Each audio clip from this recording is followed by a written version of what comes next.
L'achat d'une voiture d'occasion, effectivement ça peut être un sujet assez stressant pour certains d'entre vous et je reçois beaucoup de messages en fait de demandes de conseils pour l'achat d'une voiture d'occasion. Pour ceux qui ne me connaissent pas, je suis Peter de la chaîne United Driver, j'ai l'habitude de présenter des voitures exotiques, de faire de l'entretien, de la restauration et de la préparation sur mes propres véhicules. Mais retenez bien une chose, ce n'est pas mon métier, je ne suis pas professionnel. Mais à travers ma vie, j'ai acquis beaucoup de voitures, voire même beaucoup trop. Et donc aujourd'hui, je sais maintenant déceler une bonne occasion d'une mauvaise occasion. C'est pour ça que je réponds à votre demande et que je fais cette vidéo dans laquelle je vais vous donner 5 points à vérifier au moment de l'achat d'une voiture d'occasion pour vous éviter d'avoir de mauvaises surprises. C'est parti pour les 5 points à vérifier au moment de l'achat d'une voiture d'occasion. Dans cette vidéo, je vais me servir des voitures qui sont déjà chez moi et on va commencer par le point numéro 1 à vérifier, ce sont les freins. Les freins, vous le savez, c'est l'organe de sécurité primaire sur un véhicule et c'est aussi lui qui peut coûter souvent très cher à remplacer. Pour vérifier les freins d'un véhicule, on va se positionner sur mon Yukon. Donc là, regardez, vous avez le disque de frein. On voit qu'il est un peu rouillé, mais ça, c'est pas vraiment le plus grave. Ce qui va compter, c'est quand vous allez, vous voyez, le toucher comme ça. Il ne faut pas qu'il y ait un grand écart entre le bord du disque et l'intérieur du disque. C'est-à-dire que si là vous constatez qu'il y a vraiment une marche, qu'il est bouffé de l'intérieur, c'est qu'il est usé. Pareil, vous le touchez un petit peu pour voir s'il n'y a pas d'irrégularité sur le disque. Là on voit il est complètement lisse et l'usure n'est pas profonde. Donc même s'ils sont pas très jolis, ils sont loin d'être à changer. Donc ça c'est bon. Concernant l'usure des plaquettes, j'essaie de vous montrer, c'est pas très facile avec le boîtier. Mais là en gros, vous voyez directement les plaquettes qui sont sur le disque. On constate que là les plaquettes elles sont neuves, hein, donc ça il n'y a pas de souci. Elles ne seront donc pas remplacées. Une chose que vous pouvez faire aussi, c'est rentrer dans le véhicule et presser la pédale pour voir si vous n'entendez pas un grincement au niveau des 4 étriers, ce qui peut être annonciateur d'un futur problème ou d'un problème qui est déjà en place. Faites-le bien évidemment moteur démarré, hein, parce que sinon la pédale va devenir très dure rapidement vu qu'il n'y a pas d'assistance au freinage. Et pareil, profitez-en pour tester la pédale de frein, si elle est dure ou alors si elle est molle. Après ça c'est un petit tip que j'applique moi-même qui n'est pas forcément vrai sur toutes les autos. Mais quand je vais voir une voiture et que je vois que les freins sont morts et que le liquide par exemple est noir à en crever, ça peut vous indiquer l'état de négligence globale du véhicule. Donc il faut être d'autant plus rigoureux sur le reste du véhicule en fonction par exemple de l'état des freins. Si les plaquettes sont rointées et que les disques sont défoncés, méfiez-vous sur le reste de la voiture. Je vais vous donner un point bonus aussi. L'avantage quand vous achetez une voiture d'occasion, c'est que vous avez aussi également accès au marché des pièces d'occasion. Là, bien sûr, je ne parle pas des pneus, des disques ou quoi que ce soit. Hein. Ça, non, vous l'achetez neuf, hein, bien évidemment. Mais si, admettons, vous achetez une voiture d'occasion, que vous venez casser un phare, une aile ou quelque chose à l'intérieur de la voiture, si vous allez chez votre concessionnaire, vous allez vous faire ouvrir en deux. On va pas se mentir, c'est la vérité. Ce que je vous conseille de faire, c'est d'aller sur le site ovoco.fr. Ça sera votre meilleure alternative pour chercher des pièces pas chères pour votre voiture. D'ailleurs, écoutez bien, je vais vous faire gagner quelque chose d'Ovoco dans quelques secondes. Ovoco est un site qui va répertorier des millions de pièces d'occasion à travers différentes casses dans toute l'Europe. Ils sont spécialisés dans le domaine, donc en termes de recherche précise de pièces, il n'y a pas mieux que chez eux. Et l'avantage, c'est que comme je vous disais, ça recentre plusieurs casses de l'Europe. Et vous savez très bien que les prix des pièces ne sont pas les mêmes, même si c'est la même pièce en France ou par exemple en Europe de l'Est. Donc des fois, c'est plus intéressant d'acheter des pièces à l'étranger comme ça, vous les faites rapatrier. Mais rien que pour cette Mercedes, déjà moi ça m'a aidé pour la commande de climatisation que j'ai acheté chez eux. Les envois sont rapides, sécurisés, soignés. Il y a un retour possible, les paiements sont sécurisés, donc normalement vous êtes plutôt tranquille. Moi c'est un partenaire avec qui je travaille maintenant depuis un bon moment. D'ailleurs je vais vous montrer quelque chose d'autre, regardez, ils m'ont envoyé, vous le voyez à l'intérieur de la Mercedes, des petits sambons Ovoco et je vais vous en faire gagner. Il m'en reste 4. 5, voilà, il m'en reste 5. Je vais vous les envoyer gratuitement. Pour les gagner, c'est très simple. Vous me marquez dans les commentaires de cette vidéo, Ovoco, c'est cool. Je vous laisse une petite semaine de délai et à la prochaine vidéo YouTube, j'en tire 5 au sort et je vous envoie ça gratuitement. Vous allez voir, en vrai, d'habitude, ça sent toujours mauvais les trucs comme ça des partenaires, mais eux, ils sont vraiment incroyables. Je sais pas ce qu'ils ont mis, mais ça sent super bon. Je vous mets d'ailleurs le lien vers leur site internet juste en dessous. Vous l'avez en description et en premier commentaire épinglé. La seule chose que je vous demande, cliquez dessus. Allez faire un tour sur le site parce que si vous cliquez dessus, c'est ce qui m'aide en fait à maintenir ce genre de partenariat et c'est ce qui me permet encore de vous faire des vidéos comme celle-ci. Donc cliquez sur le lien, allez vous balader un peu sur le site et c'est tout ce que je vous demande. On va passer au deuxième point à vérifier. La suspension. La suspension, ça peut vite devenir un enfer. Chaque voiture a ses propres particularités et pour peu que vous tombez sur un modèle où les suspensions coûtent le prix de la bagnole, ben vous êtes foutu. Pour les tester, il n'y a rien de plus simple. Déjà, vous pouvez faire un petit contrôle visuel en vous baissant sous la voiture et en regardant si vous l'apercevez que l'amortisseur n'est pas trempé. s'il est trempé, qu'il est huilé ou quoi, ça veut dire qu'il soigne, qu'il fuit et donc du coup qu'il est à remplacer. La manière la plus simple pour les tester, ça reste ce que je vais vous montrer maintenant. La suspension, c'est deux choses, c'est un ressort et un amortisseur. Donc la voiture est censée avoir du mouvement, mais elle n'est pas censée avoir du mouvement intensif. Là, on est sur une voiture qui a un amortissement d'origine, c'est pour ça que j'ai pris celle-là. Ce que vous faites, c'est que vous vous mettez aux quatre coins, au niveau de la roue, à peu près au milieu, hein, c'est là généralement où il y a la suspension, et vous allez un peu la secouer. Voilà, vous voyez, là, elle a pompé, hop, hop, et elle s'arrête. Donc là, ça veut dire que la suspension, elle est bonne. Pour une suspension neuve, impeccable, sortie du commerce, j'ai envie de vous dire, la voiture pompe et revient à sa place. On va tester le deuxième. Elle s'est arrêtée, nickel. Bon, ben là, évidemment, vous n'allez pas vous mettre sur le toit pour essayer, donc vous mettez sur le coffre. Et pas besoin de pomper pendant 107 ans, hein, juste une impulsion, ça suffit. Hein. Hop, voilà, elle s'est arrêtée, elle est bonne. Et on passe à la dernière. Ça va, c'est acceptable. C'est ok. Comme je vous disais, une voiture qui va rebondir comme ça après avoir pompé dessus, la suspension elle est morte. Ne cherchez même pas à comprendre. Quand vous la pompez et qu'elle ne s'arrête pas, c'est totalement mort. La deuxième chose que vous pouvez tester sur votre suspension, c'est pendant les essais routiers. Soyez bien attentifs s'il n'y a pas des grincements, des couinements, des craquements, des claquements, des bruits bizarres qui viendraient de la suspension. Surtout si vous roulez sur des routes un petit peu défoncées, c'est le top pour tester la suspension et vraiment entendre s'il y a des bruits. Et après en virage aussi. Essayez bien les virages et restez bien attentifs. Pas de radio dans la voiture, pas de musique, rien. Vous fermez les vitres et vous écoutez. Une suspension en bon état va être vraiment primordiale pour tout ce qui est confort de l'automobile et aussi la sécurité. Donc si ça ne fait pas, négociez le prix ou alors ne la prenez pas. Troisième point important à vérifier, et pas des moindres, le moteur. Alors là, je veux que vous soyez très attentifs parce qu'il va y avoir pas mal de choses à dire. Et pour moi, c'est ce qui, je pense, est le plus important dans l'achat d'une caisse d'occasion, c'est de bien vérifier ce qu'il y a sous le capot. Déjà, j'espère pour vous que c'est pas une voiture trop récente parce que les voitures récentes, il y a des caches plastiques de partout. Si vous voyez que le moteur, il est comme ça avec un petit cache par-dessus, il y a deux solutions. C'est tenu par des clips, comme celui-ci. Voilà, tout simplement. Soit au pire des cas, si vous vous sentez, vous venez avec un petit cliquet de 10 et en général, il y a entre 2 et 4 vis de 10 à retirer et le cache, il s'en va. Parce que si vous enlevez pas le cache, ben, vous voyez pas bien le moteur. Donc là, je vous le dis vraiment, vérifiez tout. Parce que si vous devez changer ça, c'est généralement le prix de la bagnole. On va commencer par la chose la plus basique, vérifier les fluides. Repérez en amont ou demandez au vendeur directement le liquide de refroidissement. Ici, par exemple, sur cette Mercedes, il est là. Là, vous voyez que le bas du vase expansion, il est bleuté, voire un peu vert, ça veut dire qu'il est plein. Et au pire des cas, si la voiture est froide, bien sûr, ne le faites jamais à chaud, on peut l'ouvrir.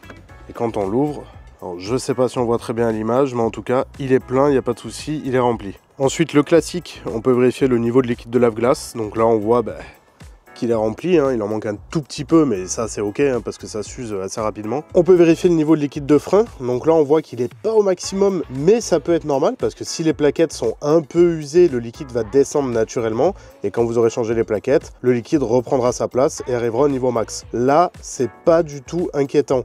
Si par contre il est en dessous du minimum, ouais là ça craint. Et on voit aussi qu'il n'est pas noir, hein, qu'il est limite un petit peu transparent. On peut l'ouvrir lui aussi à chaud comme à froid, par contre il n'y a pas de problème. Évidemment on va pas voir grand chose, mais on peut voir qu'il est loin d'être dégueulasse. On voit qu'il est quand même assez clair dans sa globalité. Alors là on est sur une boîte automatique, mais si c'est une boîte manuelle, généralement non loin de lui, vous devez avoir un deuxième récipient avec pareil du liquide d'embrayage qui est également du liquide de frein. Vérifier la tête qu'il a et le niveau. Et évidemment, ce qui est pour moi la plus importante des choses à vérifier en termes de liquide dans une voiture, ça va être le niveau d'huile.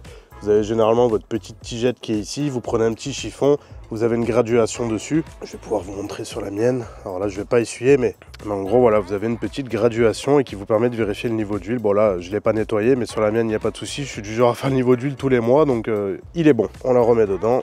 Parce que ça, je vous dis pas le nombre de personnes qui font pas leur niveau d'huile, vous ramenez la voiture, vous avez 800 bornes à faire, vous arrivez chez vous, vous claquez le moteur. Ensuite, une chose que je peux vous conseiller de vérifier, si elle est apparente, c'est la courroie d'accessoires. C'est généralement la courroie que vous avez toute devant le moteur ou sur le côté si elle est visible. Si vous la voyez, regardez l'intérieur. Vous voyez les rainures qui sont là? Là, on voit que mes rainures, elles sont nickel, parfaites, elles sont pas craquelées, rien du tout. Donc là, c'est que la courroie, elle est vraiment en très bon état. À l'intérieur, vous pouvez le vérifier, mais vous pouvez aussi le vérifier à l'extérieur de la courroie. Là, dans tous les cas, on voit qu'elle est nickel. nickel, donc il n'y a pas de souci, il n'y a pas besoin de la changer. Encore une petite chose à vérifier au niveau du moteur, les fuites. Regardez si le moteur est sec. Regardez principalement le cache culbuteur, vous voyez, c'est le cache qui est sur le haut du moteur. Là on voit que chez moi il est parfaitement sec, il n'y a pas de souci. Vérifiez aussi les côtés du moteur pour voir s'il n'y a pas de fuite d'eau, fuite d'huile, fuite de n'importe quelle fuite. Un moteur ne doit pas fuir. Si comme moi par exemple vous avez une grosse fuite au niveau du bouchon de remplissage d'huile, ne vous inquiétez pas, c'est peut-être que la précédente personne en a mis un petit peu à côté, ou alors que le joint peut-être aussi ici fuit.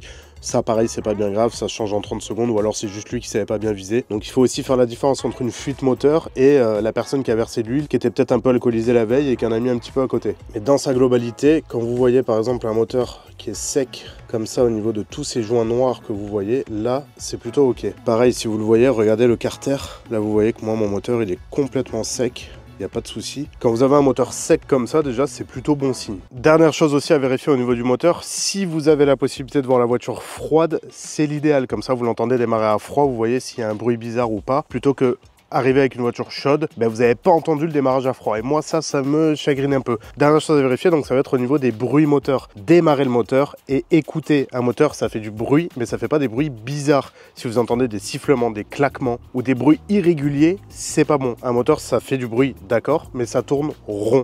C'est-à-dire que les bruits doivent être, je sais pas si on peut dire ça linéaire, mais il doit pas y avoir de bruit suspect. Voilà. Ça fait du bruit, hein, on entend les injecteurs, on entend un peu plein de choses, mais par contre ça fait un bruit rond, ça tourne rond, voilà, il n'y a pas de régime bizarre, le ralenti doit être stable. Ça c'est un moteur qui tourne parfaitement bien. J'ai oublié une chose aussi avant de finir sur le moteur, pendant qu'il tourne, vérifiez bien qu'il n'y ait pas de fumée qui sort de l'échappement. Attention à ne pas confondre fumée et condensation de voiture froide en hiver.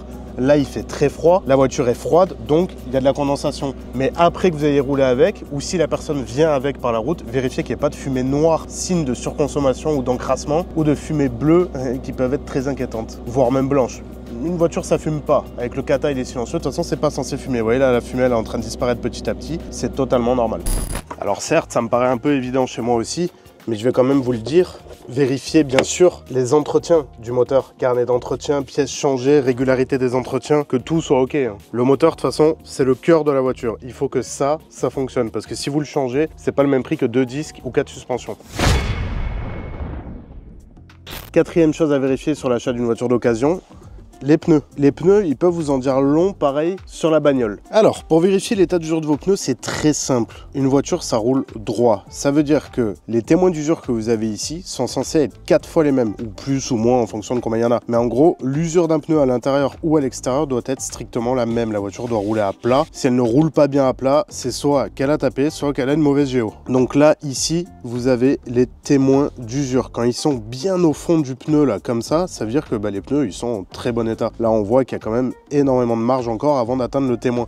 C'est-à-dire que quand cette gomme ici atteindra le témoin qui est ici, ça veut dire que les pneus sont bons à changer. Je vous remonte sur le côté, c'est plus parlant. Le témoin, il est ici. L'épaisseur de gomme, elle est là. Donc, quand cette épaisseur de gomme atteindra ici le témoin, c'est qu'ils sont bons pour être remplacés. Vous pouvez aussi faire ce test, le truc tout simple, tout basique. Vous prenez une pièce de monnaie, vous la mettez dans le pneu comme ça, vous la pincez, vous la ressortez. Et là, vous voyez qu'il vous reste tout ça d'épaisseur de pneus, donc les pneus sont vraiment très loin d'être à remplacer. Et vous faites ça aux 4 coins avec votre petite pièce et vous comparez. Là, moi, je vais le faire que sur l'arrière parce que je connais ma voiture. Hop, ici, voilà, j'ai la même usure devant et derrière. J'ai changé les 4 pneus en même temps de toute façon. Et donc là, on a pareil un bon écart entre la pièce et mon doigt. Donc les pneus sont vraiment très loin d'être à changer. Alors attention, ne me faites pas dire ce que j'ai pas dit. L'usure des pneus avant peut être différente de l'usure des pneus arrière. C'est totalement possible. Ce qui est le plus important, c'est que votre usure à gauche soit la même qu'à droite. Si vous avez un côté qui est plus usé que l'autre, là, il y a un réel problème. Ou alors c'est que le mec, il a tourné que à gauche ou que à droite. Mais ça n'existe pas. Je le redis quand même au cas où ça paraît évident, mais peut-être que beaucoup ne le savent pas. Vous pouvez changer uniquement vos pneus avant ou uniquement vos pneus arrière, sauf dans des cas vraiment très spécifiques de voitures 4 roues motrices comme certaines BMW ou autres. Mais ça, je vais pas rentrer dans le sujet. Si vous achetez ce type de véhicule, c'est que vous êtes au courant. Mais par contre, vous ne pouvez pas changer qu'un seul pneu. Si celui-ci est usé et celui-ci non, ou si un jour vous crevez sur un pneu et pas l'autre, vous ne pouvez pas changer qu'un seul pneu. Les pneus se changent toujours par paire au niveau des trains. Donc soit les 2 pneus avant, soit les 2 pneus arrière. pas l'avant droite et l'arrière gauche. Ça n'existe pas, ça. Si vous faites ça, vous n'êtes même pas digne d'avoir une voiture. Respectez un minimum votre auto, s'il vous plaît. On va terminer le passage des pneus aussi sur les craquelures. Donc là, on voit par exemple que le pneu n'a aucune craquelure ou autre, qu'il est assez récent. Vous avez d'ailleurs la date des pneus qui est marquée dessus. À chaque fois, ça, il y a peu de monde qui le sait. Alors, c'est marqué ici, j'espère que vous verrez bien. C'est marqué 12-24 pour 12e semaine de l'année 2024. Donc, on voit que ces pneus, ils ont même pas encore un an. Sachant que je vais être franc avec vous, je sais plus du tout ce que c'est la durée maximale autorisée d'un pneu. Je vous le mets en bas de l'écran. Mais en général, quand vous avez un pneu qui est craquelé, c'est qu'il est usé. Je dis ça parce que j'ai déjà vu des voitures. J'ai vu des voitures qu'on m'a présentées. Les pneus avaient 18 ans. Je sais même pas comment ils n'ont pas éclaté. 5e point à vérifier lors d'un achat de voiture d'occasion, ça va être la carrosserie. Alors attention, il y a carrosserie et carrosserie. Et la mienne en est l'exemple parfait. C'est-à-dire que quand j'ai acheté ma Mercedes, j'ai vu qu'elle était très loin d'être propre en carrosserie. Ce côté-là encore, ça va. Vous vous dites, oui, non mais ça va, le mec il abuse. Je vous montre. Ça, c'est pas rédhibitoire sur l'achat d'une voiture. C'est pas parce qu'une voiture elle a une petite griffe comme ça qu'il faut pas l'acheter. C'est des angles. Donc forcément les angles, ça vient toujours un petit peu frotter. Pareil malheureusement à l'avant, j'ai les angles qui sont bien frottés quand même. Voire même, vous voyez, le pare-choc, il est fissuré ici, il est carrément pété. Mais ça, c'est pas grave. Ça peut arriver en se garant, en faisant plein de choses. J'ai même l'aile ici, vous avez vu. Les gros problèmes de carrosserie que j'ai, ça va être ça. Vous voyez là, j'ai carrément le vernis qui s'est totalement barré, et ça sur malheureusement une bonne partie du latéral de la voiture. Et ça, c'est pas rédhibitoire pour moi. Pourquoi? Parce que quand je vous disais il y a carrosserie et carrosserie, il y a carrosserie, la voiture a été repeinte parce qu'elle devait avoir certainement des rayures ou autre, elle a été mal repeinte et le vernis a mal vieilli. Ce côté-là a été repeint, il y a des coulures en bas, bref. Donc ça, c'est pas